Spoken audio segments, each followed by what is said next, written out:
रब दा कुरान है इशारे करदा, रब भी हुजूर ते दुरूद पढ़दा। आओ अज जिक्र हबीब करिए, रज रज सोने आका ते दुरूद पढ़िए।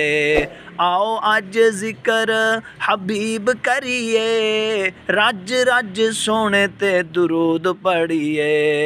रब 10 दर्जे बुलंद करदा, रब 10 दर्जे बुलंद करदा, रब भी हुजूर ते दुरूद पढ़दा।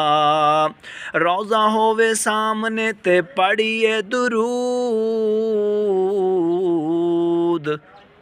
मुनकर दुरूद दा है पक्का मरदूद। रोज़ा होवे सामने ते पढ़िए दुरूद, मुनकर दरूद दा है पक्का मरदूद।